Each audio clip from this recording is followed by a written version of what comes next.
good evening, and welcome. Tonight, we return to a moment in time when the world tilted, just slightly, and never fully righted itself. It's the early 1980s. Suburban Chicago hums with quiet routines. Morning coffee brews. Radios play softly in kitchens. Children ride bikes under golden trees. Life is predictable, comforting. And then, without warning, something changes. Not with a bang, not with sirens, but with a capsule. A small red and white pill taken to soothe a headache or ease a cold becomes something else entirely. Within hours, seemingly healthy people begin to collapse. A child, a new mother, a postal worker, a flight attendant. All gone. So quickly, so inexplicably, that at first, no one connects the dots. But the dots are there, quietly aligning into one of the most unsettling true crime stories in modern history. One where the method is invisible, the motive unclear, and the killer never caught. Tonight, we trace the story of the Tylenol murders, a case that changed not only how medicine is packaged, but how we think about trust, safety, and the quiet vulnerability of daily life. As always, this space is gentle. No loud noises, no horror, just soft shadows and thoughtful storytelling. A bedtime exploration of real events, told slowly and clearly, with care. So if you're ready, settle in. Let the world soften around you, and together, let's take a quiet step back to a moment in time, when something small slipped through the cracks and changed everything. The comforting rhythm of life in suburban Chicago in the early 1980s. Tidy lawns trimmed just so, front porches with flower pots and folded newspapers, children riding bikes down quiet streets, and mothers in denim skirts calling them in for dinner. It was the kind of place where nothing much happened, a place that exhaled safety and predictability, the kind of community where you knew your neighbor's dog by name, and you kept a bottle of Tylenol in the kitchen cabinet, right beside the sugar. It's there, in that quiet domesticity, that our story begins. Not with a scream, not with flashing lights or dark alleyways, but with something much gentler. A small, seemingly insignificant act, a hand reaching into the medicine cabinet. And yet, from that everyday gesture would unfold one of the most chilling public health crises in American history. This is the story of the Tylenol murders, a case with no fingerprints, no motive, and to this day, no known killer. 7 people died, all within a few days, all seemingly healthy, all taken suddenly and without warning. They didn't share a neighborhood. They didn't know one another. They didn't take the same route to work or shop at the same stores. But what they did share was a single, trusted brand name medicine, Tylenol. The capsules they swallowed, each one meant to relieve pain, had been laced with cyanide, a poison without taste, without odor, lethal in micrograms. No one saw it coming. No one could have imagined it. There had been poisonings before, of course. Isolated cases, often confined to fiction or carefully calculated vendettas. But this was different. This was random. This was public. This was chaos in the form of something painfully ordinary. And it would change America forever. Packaging would never look the same. Consumer trust would take years to rebuild. And the haunting question, why, would echo unanswered for decades. The story of the Tylenol murders is not one of gore or prolonged suffering. The deaths were quick, clinical, silent. But that silence carried a particular kind of terror, one that seeped into households across the country, in the softest and most unsettling of ways. This isn't a tale of monsters in the night. There are no chase scenes, no dramatic courtroom moments, no arrest that ends in applause, just loss and confusion and a void that lingers. But tonight, in the calm of this moment, we'll trace the outline of that story together, not to sensationalize, not to frighten, but to understand how something so small, a pill, can upend a nation. So settle in, let your mind quiet, and let's go back to the beginning, to a September morning when everything still felt normal, and when, within hours, that normal would fracture. The morning of September 29th, 1982, began like any other in the suburbs of Chicago. A crisp breeze had rolled in, ushering the warmth of summer out the door and pulling golden leaves from the trees. Children tugged on light jackets, coffee brewed in quiet kitchens, radios hummed with soft rock and local news. It was a Wednesday, ordinary in every sense. But before the sun would set that day, the ordinary would begin to unravel.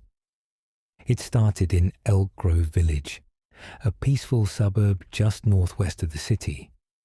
Mary Kellerman, a bright-eyed 12-year-old, had woken up feeling unwell. Nothing unusual, just a sore throat, maybe the start of a cold. Her parents did what many would do. They reached for a familiar remedy, extra-strength Tylenol, a staple in homes across America. Mary took one capsule and went back to bed. Not long after, she collapsed in the bathroom. By 7 a.m., she was gone. At the hospital, doctors were stunned. She had been a healthy child. There was no clear explanation for what had happened. Grief shrouded the Kellerman home like a fog. But no one, not yet, suspected anything beyond cruel fate.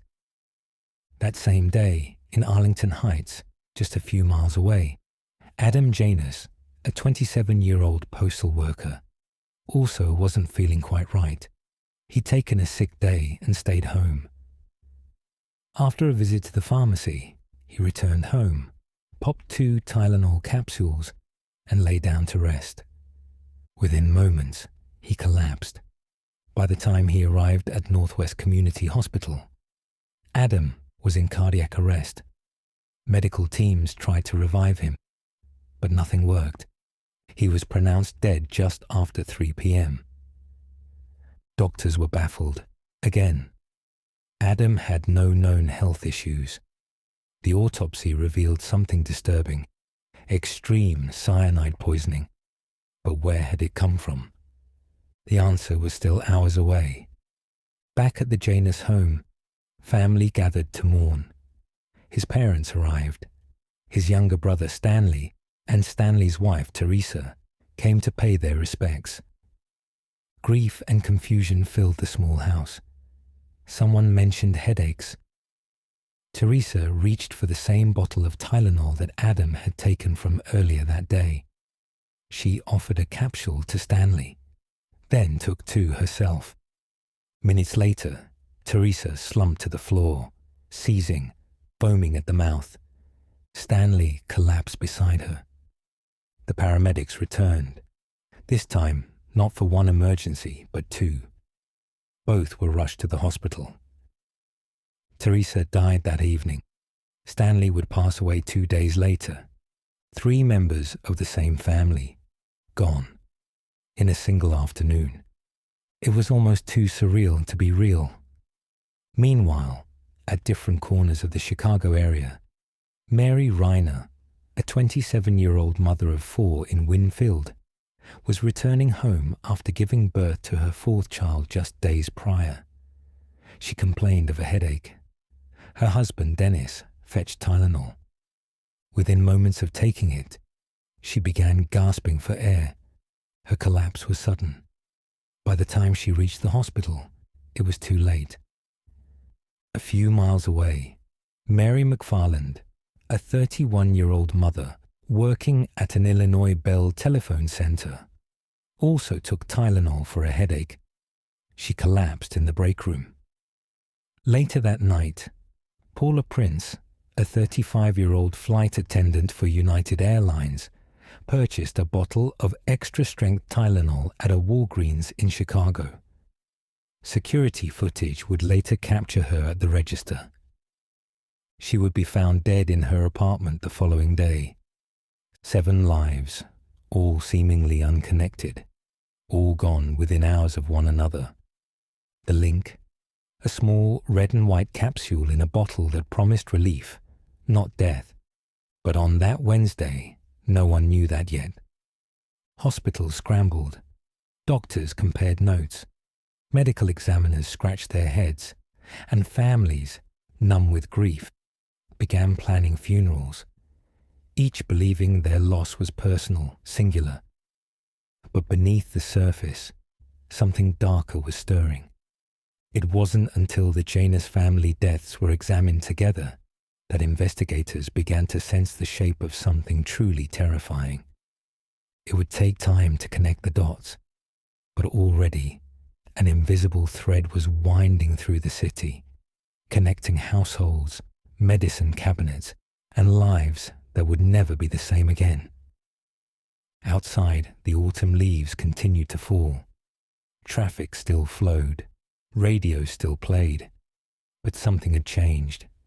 The innocence of the everyday had been quietly poisoned. The human mind is slow to accept the unthinkable. When tragedy strikes, our instinct is to look inward, to search for a personal explanation, a genetic anomaly, a hidden illness, a cruel twist of fate. Rarely do we imagine the problem might be waiting for us on a pharmacy shelf, that it might come quietly in a familiar red and white bottle. In the early hours following those first deaths, the pattern was invisible. The victims came from different suburbs. They had no apparent connections. Different hospitals took them in. Different doctors tried to save them. And in their final moments, none of them could speak to what had happened.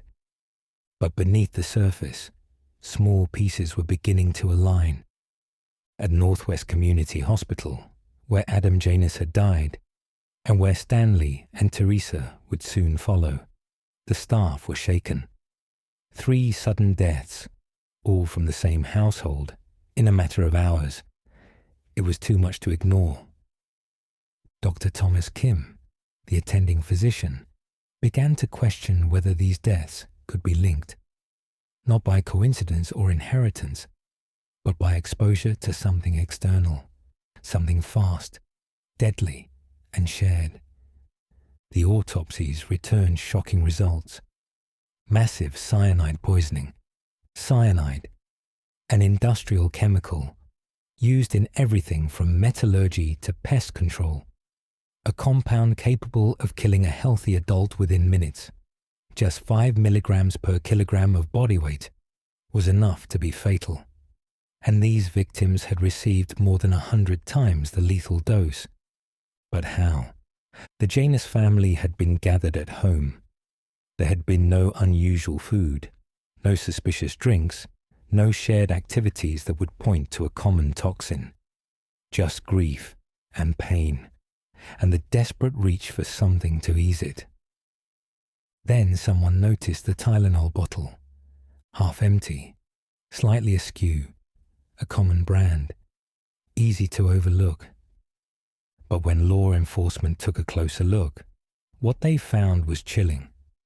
Inside the capsules, instead of acetaminophen, the pain-relieving compound one would expect, there was a crystalline powder, bitter, coarse, deadly, potassium cyanide.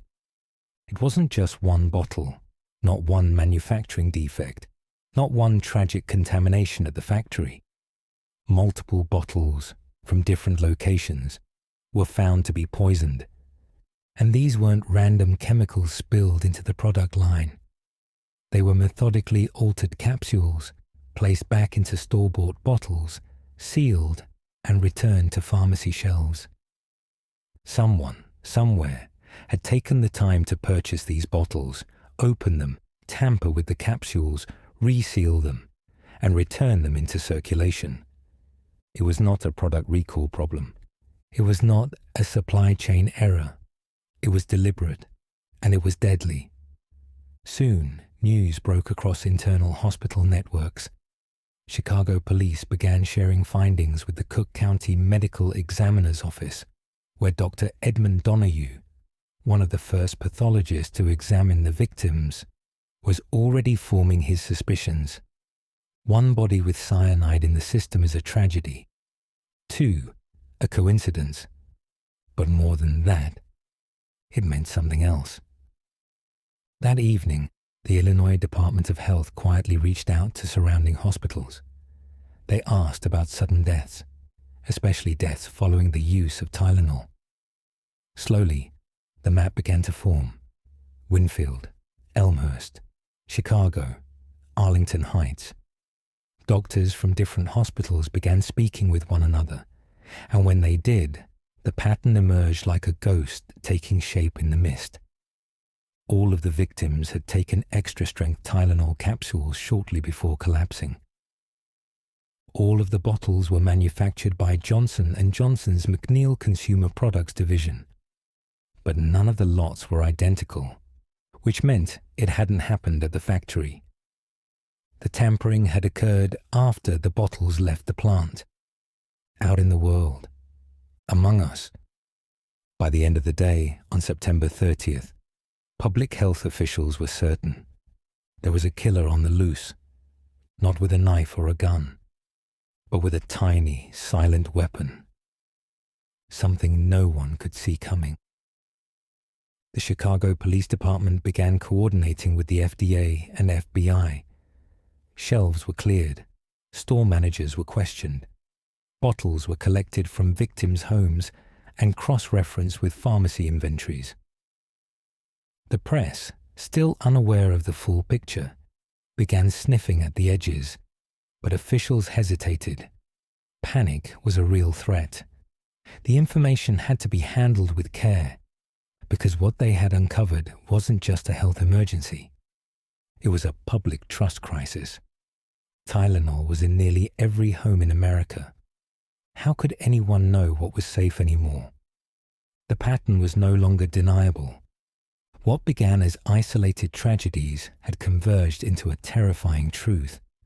Something, or someone, had turned medicine into murder.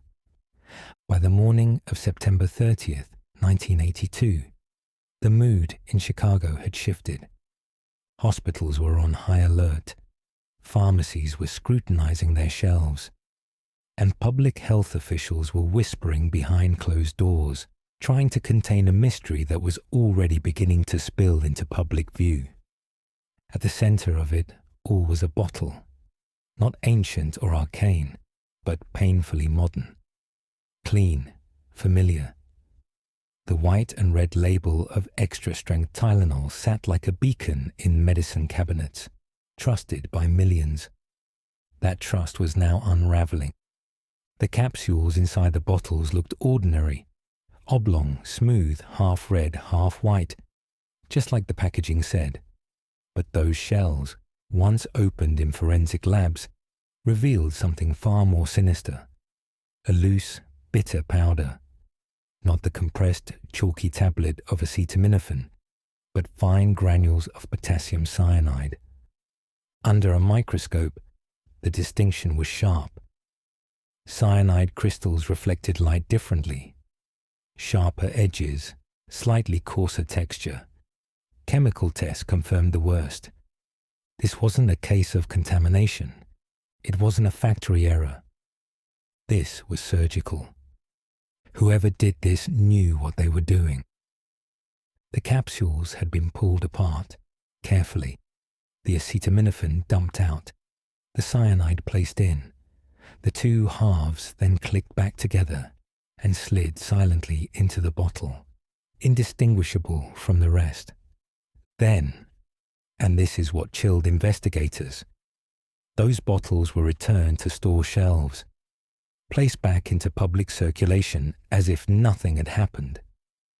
No tamper-evident seals, no plastic wrap. This was 1982, before such protections were standard.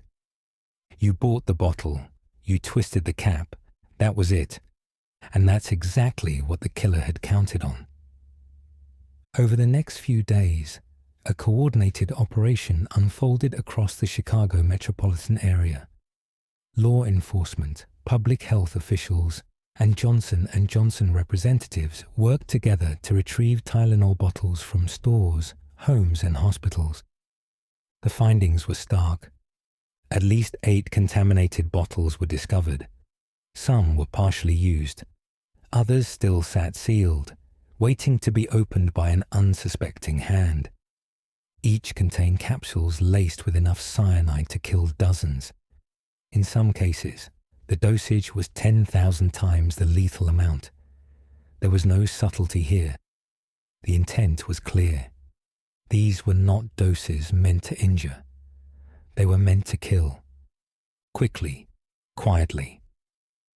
The FDA and FBI joined the investigation, and laboratory analysis began in earnest. Forensic chemists examined trace evidence, looking for fingerprints, hair, fibers, anything that might have been left behind. But the killer had been meticulous. The capsules were clean. No DNA. No clear trace of handling. Even the bottles themselves offered little. In one case, a Tylenol bottle was purchased by Paula Prince, a United Airlines flight attendant. Investigators were able to retrieve footage from a Walgreens security camera showing Paula at the checkout counter. She was alone, no one nearby, the bottle in her hand. That was the last time anyone saw her alive. She was found in her apartment the next day, the Tylenol bottle open on the counter, 1 capsule missing. The autopsy revealed the same result: cyanide poisoning. And so, the image became haunting. A woman at the register, unaware she was buying death, smiling at the cashier, walking out into the night. For Johnson & Johnson, the news was devastating. Tylenol was their flagship product, holding over 35% of the US pain reliever market. It was trusted, beloved, often recommended by doctors. And now it was at the center of a growing national crisis. The company made a swift decision. On October 5th, less than a week after the first deaths, they issued a full recall of all Tylenol capsules, not just in Chicago, but across the United States. More than 31 million bottles were pulled from store shelves. The cost? Over $100 million. The damage to public trust? Immeasurable. But behind the corporate headlines, the human tragedy remained. 7 families shattered. A city uneasy. And somewhere out there, the person who did it, silent and unseen. No notes were left, no manifesto, no demands. This wasn't extortion. It was something colder. A faceless act of public terror. One that had slipped through the cracks of daily life and left behind nothing but questions. What kind of person would do this? Why Tylenol? Why those people? Why then? Answers were few, but the fear, that lingered, because now the public knew. Something as small as a pill, something as common as a headache remedy, could become a weapon. The word spread slowly at first, a quiet murmur among doctors, a guarded conversation behind pharmacy counters. A whispered warning passed between neighbors. But by October 1st, 1982, the city of Chicago had entered a new, unfamiliar state, one that hung heavy in the air and clung to every household like fog. Fear. Not the kind of fear that comes with sirens or visible threats. This was different. This fear was invisible, ingestible, sitting quietly on bathroom shelves and kitchen counters. Tylenol, once a symbol of relief and comfort, had transformed almost overnight into an object of suspicion. Across the greater Chicago area, parents pulled bottles from cabinets with trembling hands. Shoppers eyed the pharmacy aisles with unease. Morning routines were interrupted by second guesses. A capsule in the palm became a question mark, a decision loaded with doubt. Some flushed their pills down the toilet, others locked them away. In suburban kitchens and city apartments, trash bins filled with red and white bottles, tossed away like expired food or broken toys. But the damage had already been done. 7 people were dead. No suspect had been named. And the method of murder was so ordinary, so accessible, that anyone could imagine being next. This wasn't a targeted attack. It wasn't political. It wasn't even personal. It was random. And that randomness, that cold, mechanical lack of motive, was what made it so terrifying. In schools, teachers fielded nervous questions from children who'd overheard the news. In grocery stores, empty shelves where Tylenol had once been sat like silent warnings. And in offices, employees brought their own water bottles, their own aspirin, anything to feel a measure of control. The media, once cautious, began reporting more openly. Headlines read, "Tylenol deaths baffle investigators. Cyanide found in pain capsules. City urged to avoid Tylenol products." News anchors spoke in somber tones, their voices low and deliberate. A city accustomed to political scandals and winter storms was now gripped by something less visible, but far more insidious. Some citizens took extreme measures. There were reports of people avoiding all medication, even in emergencies. Pharmacies were flooded with phone calls. Local police departments issued public bulletins urging calm but offering few answers. At Johnson & Johnson, a crisis team worked around the clock. They set up a toll-free hotline for concerned consumers. They dispatched representatives to stores across the country. Their executives gave press conferences, urging the public to avoid any capsule form of Tylenol and to return their products immediately. It was the first time many Americans had heard the phrase tamper-proof packaging. And suddenly, the absence of it became a source of collective anxiety. There was no plastic seal, no foil layer, no evident barrier between the public and potential harm. Just a cap. And under it, trust. That trust was now broken. By the end of the week, public reaction had expanded beyond Tylenol. People began questioning other over-the-counter medications, antacids, sleep aids, cold remedies. If Tylenol could be compromised, why not others? The FDA, meanwhile, raced to track lot numbers and production facilities. The theory was becoming clearer. This wasn't a manufacturing issue. It was retail-level tampering. That meant one chilling reality. The killer had likely purchased the bottles, doctored them with cyanide, and then returned them to store shelves. Not once, not in one store, but multiple times, across different towns.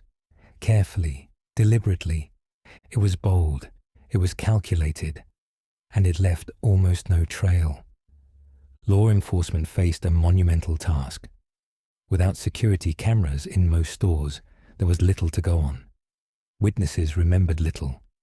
There were no fingerprints on the capsules, no confessions, no calls claiming responsibility. What the killer had done was blend in.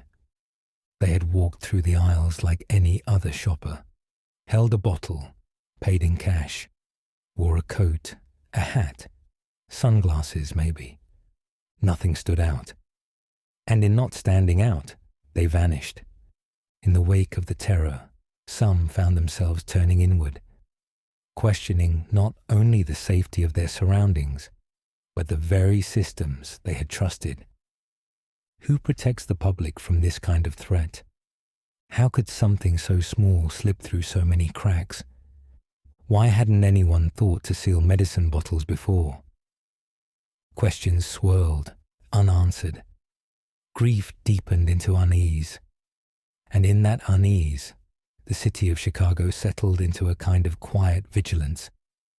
There were no riots, no protests, just a million small decisions made each day. To throw out a bottle, to forego a remedy, to wait one more day with the pain. And as the city held its breath, somewhere out there, the person responsible remained silent, unseen, unknown, and still, perhaps, watching.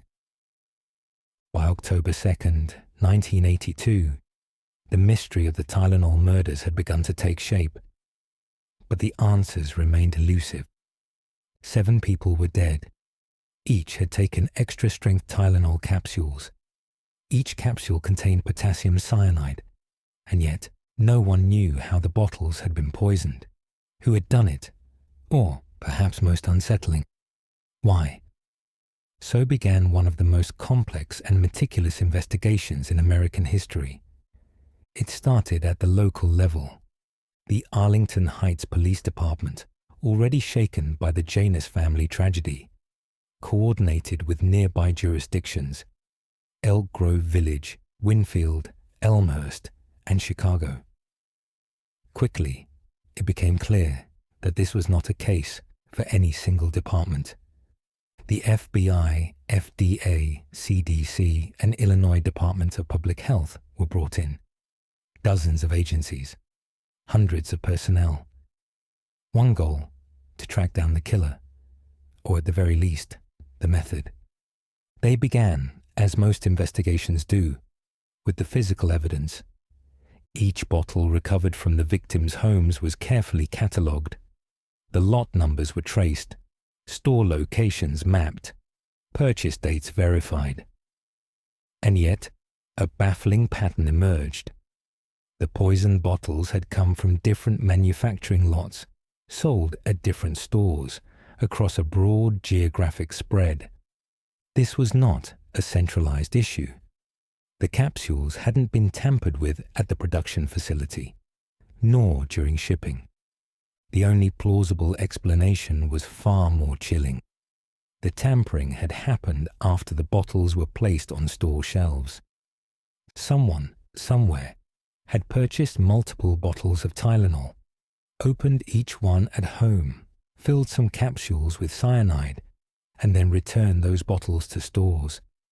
Not just 1 or 2, but at least 8, possibly more. Then they disappeared. The poisoner had taken advantage of a deadly oversight. At that time, there was no federal law requiring tamper-evident packaging on over-the-counter medications.